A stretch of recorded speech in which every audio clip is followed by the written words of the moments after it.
Hello friends, ನಮಸ್ಕಾರ ಎಲ್ಲರಿಗೂ. ನಿನ್ನೆ ಕಾನ್ಸರ್ ಅವರು ಒಂದು ವಿಡಿಯೋ ಹಾಕಿದರು. ಅದರಲ್ಲಿ ಅವರು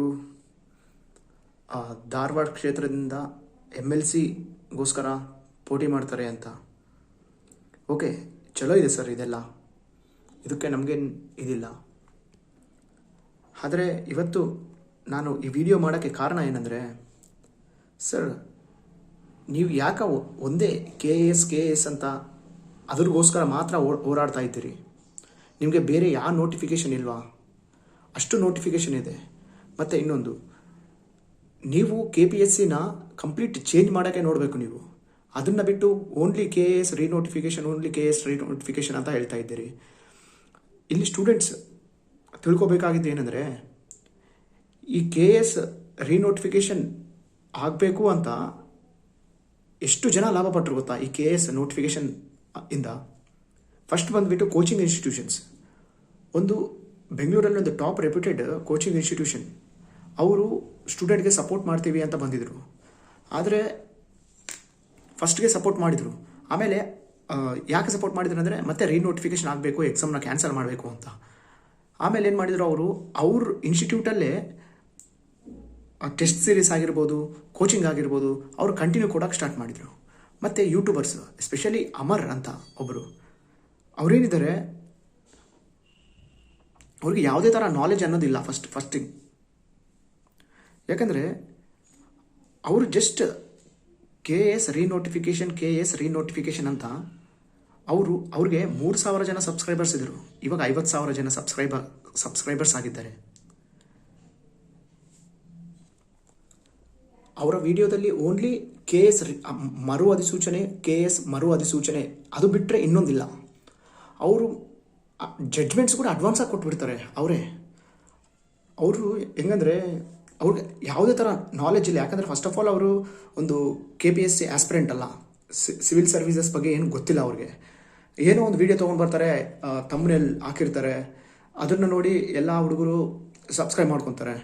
ಆದರೆ ಅದರಲ್ಲಿ ಕೊಟ್ಟಿರೋದು, ಸರ್ ಇಲ್ಲಿವರೆಗೆ ಅಮರ್ ಸರ್ ನೀವು ಏನೇನು ಹೇಳಿದ್ರಲ್ಲ, ಒಂದಾದರೂ ಆಗಿದೆನಾ? ನೀವು ನೋಡಿದ್ರೆ ಒಂದಾದರೂ ಆಗಿದೆನಾ?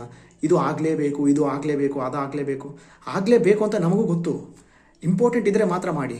ಏನು ಸರ್, ನೀವು 3,000ದಿಂದ 50,000 ಸಬ್ಸ್ಕ್ರೈಬರ್ಸ್ವರೆಗೂ ಬಂದ್ರಿ, ಅದು ನಿಮಗೆ ಬೆನಿಫಿಟ್ ಆಯಿತು. ನೀವು ಹೆಂಗೆ ಬಂದ್ರಿ? ಓನ್ಲಿ KAS ರೀನೋಟಿಫಿಕೇಷನ್ ಅನ್ನೋ ಒಂದು ಮಾತಿಂದ ಇವತ್ತು ನಿಮ್ಮ ಯೂಟ್ಯೂಬ್ ಚಾನಲ್ನ ಬಿಲ್ಡ್ ಮಾಡ್ಕೊಂಡ್ರಿ. ಮತ್ತು ಅದೇ ಥರ ಕೋಚಿಂಗ್ ಸೆಂಟರ್ಸ್ ಅವರು KAS ರೀನೋಟಿಫಿಕೇಷನ್ ಅಂತಲೇ ಅವ್ರದ್ದು ಇನ್ಸ್ಟಿಟ್ಯೂಷನ್ಸ್ನ ಒಳ್ಳೆ ರೀತಿಯಲ್ಲಿ ದುಡ್ಡು ಮಾಡ್ಕೊತಾ ಇದ್ದಾರೆ ಇನ್ಸ್ಟಿಟ್ಯೂಷನ್ಸಲ್ಲಿ. ಮತ್ತು ನೆಕ್ಸ್ಟ್ ಬಂದುಬಿಟ್ಟು ಖಾನ್ ಸರ್ ಅವರು. ಸರ್ ನೀವು ಫಸ್ಟ್ ಆಫ್ ಆಲ್, ನಾವೆಲ್ಲ ಫಸ್ಟ್ಗೆ ಏನು ಅಂದ್ಕೊಂಡಿದ್ವಿ, ತುಂಬ ಹುಡುಗರ ಮೇಲೆ ಪ್ರೀತಿಯಿಂದ ತುಂಬ ಹುಡುಗರಿಗೆ ಹೆಲ್ಪ್ ಮಾಡೋಕ್ಕೆ ಬರ್ತಿರ್ತಾರೆ ಅಂತ ಫಸ್ಟ್ ಅಂದ್ಕೊಂಡಿದ್ವಿ ಸರ್. ಆಮೇಲೆ ನಾನು ಈ ಫೀಲ್ಡಲ್ಲಿ 6 ವರ್ಷದಿಂದ ಇದ್ದೀನಿ ಸರ್. ನನಗೂ ಗೊತ್ತಿದೆ ಏನು ಸ್ಟೂಡೆಂಟ್ಸ್ ಏನೇನು ಫೀಲ್ ಆಗ್ತಾ ಇದ್ದಾರೆ, ಯಾವ ಥರ ತೊಂದರೆ ಪಡ್ತಾ ಇದ್ದಾರೆ ಅಂತ. ಆದರೆ ಇದೇ ಸೇಮ್ ಸರ್, ನಿಮ್ಮ ಥರನೇ ಇದಕ್ಕೆ ಮುಂಚೆ ಇನ್ನೊಬ್ರು ಬಂದಿದ್ದರು. ಅವರು ಸೇಮ್ MLCಗೆ ಇದು ಮಾಡಿದರು. MLC ಅದರಲ್ಲಿ ಮಾಡಿ ಸ್ಟೂಡೆಂಟ್ಸ್ ಪರ ಗೆದ್ದು ಅಸೆಂಬ್ಲಿಗೆ ಹೋದರು. ಅಲ್ಲಿ ಯಾವುದೇ ಥರ ಒಂದು ಮಾತಾಡಿಲ್ಲ ಸರ್ ಇದುವರೆಗೂ ಅವರು. ಆಮೇಲೆ ಅವರು ಮಾಡಿದ್ದೇ ಆದರೂ ಏನಂದರೆ, ಎಲ್ಲ ಸ್ಟೂಡೆಂಟ್ಸ್ಗೆ ವ್ಯತಿರೇಕ ಇರೋ ಬಿಲ್ಸ್ಗಳು ಸಪೋರ್ಟ್ ಮಾಡಿದರು ಅವರು. ಯಾವುದು ಒಂದು ದಿನ ಒಂದು ವಾಯ್ಸ್ನೂ ರೈಸ್ ಮಾಡಲಿಲ್ಲ. ನಿಮ್ಮ ಮೇಲೆ ನಂಬಿಕೆ ಇದೆ ಸರ್ ನಮಗೆ. ನೀವು ಇದು ನಮಗೆ ಸ್ಟೂಡೆಂಟ್ಸ್ಗೆ ಚಲೋ ಮಾಡ್ತೀರಿ ಅಂತ ಫಸ್ಟ್ಗೆ ವೋಟ್ ಮಾಡಿ ಅಂತ ಇದು ಹೇಳ್ತೀರಿ. ಆಮೇಲೆ ನೋಟಿಂದ ನೀವೇ ಹೋಗ್ತೀರಿ, ನೋಟು ಅಂತ ನೀವೇ ಹೋಗ್ತೀರಿ. ಅವಾಗ ಬಕ್ರ ಆಗೋದು ಯಾರು? ಸ್ಟೂಡೆಂಟ್ಸ್ ಮಾತ್ರ. ಕಾನ್ಸರ್, ನೀವು ಪ್ಲೀಸ್ ತಿಳ್ಕೊಳ್ಳಿ. ನಿಮ್ಮ ಇಂಟೆನ್ಷನ್ ಎಲ್ಲ ಫಸ್ಟಿಂದ ನೋಡ್ತಾ ಇದ್ದೀನಿ ನಾನು. ನಿಮ್ಮದು ಯೂಟ್ಯೂಬ್ ಚಾನಲ್ದು ಪ್ರೊಫೈಲ್ ಏನಿದೆ ಎಲ್ಲ ನೋಡ್ತಾ ಇದ್ದೀವಿ. ನೀವು ಓನ್ಲಿ ಒನ್ ಇಂಟೆನ್ಷನಿಂದ ಬಂದಿರಿ. ನೀವು MLC ಸೀಟ್ಗೋಸ್ಕರನೇ ಬಂದಿರಿ. ಇವತ್ತು ಸ್ಟೂಡೆಂಟ್ಸ್ಗೋಸ್ಕರ ಬಂದಿಲ್ಲ, ನೀವು ಓನ್ಲಿ MLC ಸೀಟ್ಗೋಸ್ಕರ ಮಾತ್ರ ಬಂದಿದ್ದೀರಿ. ನಿಮ್ಮನ್ನ ಯಾರು ಸರ್ ಕರೆದಿದ್ದು? ಧಾರವಾಡದಲ್ಲಿ ಸ್ಟೂಡೆಂಟ್ ಸ್ಟ್ರೈಕ್ ಮಾಡ್ತಿದ್ರು, ಅದು ನಿಮ್ಮಿಂದ ಆಗಿಲ್ಲ. ನೀವೆಲ್ಲ ಏನು ಹೇಳಕತ್ತೀರಿ, ನನ್ನಿಂದನೇ ಇದೆಲ್ಲ ಆಗೈತೆ, ನಿನ್ನಿಂದ ಆಗಿಲ್ಲ ಸರ್. ಅಲ್ಲಿ ನೀವು ಇದ್ದಿದ್ರು ಅಲ್ಲಿ ಏನು ಚೇಂಜ್ ಅನ್ನೋದು ಬರ್ತಿರ್ಲಿಲ್ಲ. ಓಕೆ ಸರ್, ಅಲ್ಲಿ ಹುಡುಗರು ಮಾಡೋದು ಅವ್ರು ಮಾಡ್ತಾನೇ ಇದ್ರು. ನಿಮ್ಮಿಂದ ಏನು ಇದಾಗಿಲ್ಲ ಸರ್. ನೀವು ಜಸ್ಟ್ ಬಂದಿದ್ದು ನಿಮ್ಮ ಪಬ್ಲಿಸಿಟಿಗೋಸ್ಕರ ಬಂದಿರಿ ಇಲ್ಲಿ ಅಷ್ಟೇ ಹೊರತು ಸ್ಟೂಡೆಂಟ್ಸ್ ಮೇಲೆ ಪ್ರೀತಿಯಿಂದ ಬಂದಿಲ್ಲ. ಇವಾಗಲೂ ಅಷ್ಟೇ ನಿಮ್ಮ ಇಂಟೆನ್ಷನ್ ತುಂಬ ಕ್ಲಿಯರ್ ಆಗಿದೆ. ನಾನು ಇಷ್ಟೆಲ್ಲ ಸ್ಟೂಡೆಂಟ್ಸ್ನ ಯೂಸ್ ಮಾಡಿಕೊಂಡು ನಾನು MLC ಸೀಟ್ಗೆ ಕಾಂಪಿಟೇಷನ್ ಮಾಡಬೇಕು ಅಂತ ಅಷ್ಟೇ ಹೊರತು ನಿಮಗೆ ಸ್ಟೂಡೆಂಟ್ಸ್ ಮೇಲೆ ಯಾವುದೇ ರೀತಿ ನಿಮಗೆ ಕಾಳಜಿ ಇಲ್ಲ ಸರ್. ನೀವು ಐತೆ ಅಂತ ಹೇಳಿದ್ರು ಅದು ಸುಳ್ಳು ಸರ್. ಇಲ್ಲಿ ಗೊತ್ತಾಯ್ತು ನಮಗೆ ನಿಮ್ಮ ಇಂಟೆನ್ಷನ್ಸ್ ಎಲ್ಲ ಕ್ಲಿಯರಾಗಿ ಗೊತ್ತಾಯಿತು. ಇದರಲ್ಲಿ ಎಲ್ಲರೂ ಲಾಭ ಪಟ್ಟರು ಸರ್. ರೀನೋಟಿಫಿಕೇಶನ್ ಅಂತ ಒಬ್ಬ ಸ್ಟೂಡೆಂಟ್ಸ್ ಮಾತ್ರ ಇದರಲ್ಲಿ ಲಾಸ್ ಆದರು, ಅದು ಮಾತ್ರ ಖಂಡಿತ ಸರ್. ಮೊನ್ನೆ ಹೇಳಿದ್ರಿ ಸರ್, ಇದು ಕೇಸ್ ರೀನೋಟಿಫಿಕೇಶನ್ ಮಾಡ್ಸೋಕ್ಕೆ ಎಲ್ಲ ಲಾಯರ್ಸ್ ನಿಟ್ಟಿವಿ, ಅದಕ್ಕೆ 20 ಲಕ್ಷ ರೂಪಾಯಿ ಖರ್ಚಾಯಿತು ಅಂತ. ಯಾಕೆ ಸರ್? ಸುಮ್ಮನೆ ಮುಂದಕ್ಕೆ ಮಾಡ್ಸೋಕೆ, ಡೇಟ್ ಮುಂದಕ್ಕೆ ಮಾಡ್ಸೋಕೆ 20 ಲಕ್ಷ ರೂಪಾಯಿ ಖರ್ಚು ಮಾಡಿದ್ರಾ? ಯಾಕೆ ಸರ್?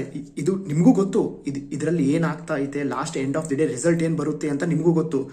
ಕೋಚಿಂಗ್ ಇನ್ಸ್ಟಿಟ್ಯೂಷನ್ಸ್ಗೆ ಗೊತ್ತು, ಅಮರ್ ಅವ್ರಿಗೂ ಗೊತ್ತು, ಇದು ನಿಮಗೆ ಕಾನ್ಸರ್ ಅವರು ನಿಮಗೂ ಗೊತ್ತು ಇದು ಏನಾಗುತ್ತೆ, ಎಂಡ್ ಆಫ್ ದಿ ಡೇ ಈ ನೋಟಿಫಿಕೇಶನ್ ಏನಾಗುತ್ತೆ ಅಂತ. ಬಟ್ ಆದರೆ ನೀವು ಜಸ್ಟ್ ಸ್ಟೂಡೆಂಟ್ಸ್ನ ಯೂಸ್ ಮಾಡ್ಕೊತಾ ಇದ್ದೀರಿ ಆಗಲಿ, ಅದರಿಂದ ಸ್ಟೂಡೆಂಟ್ಸ್ಗೆ ಲಾಭ ಏನು ಮಾಡ್ತಾ ಇಲ್ಲ ನೀವು.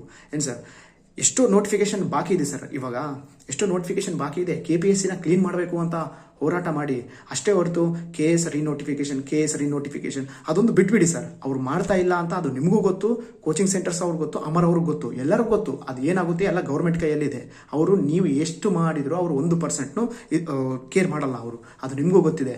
ಆದರೆ ಸ್ಟೂಡೆಂಟ್ಸ್ನ ಯೂಸ್ ಮಾಡ್ಕೊಳ್ಳಿಕ್ಕೆ ಇದು ನಿಮಗೆ ಒಳ್ಳೆ ಅಪರ್ಚುನಿಟಿ ಇವಾಗ.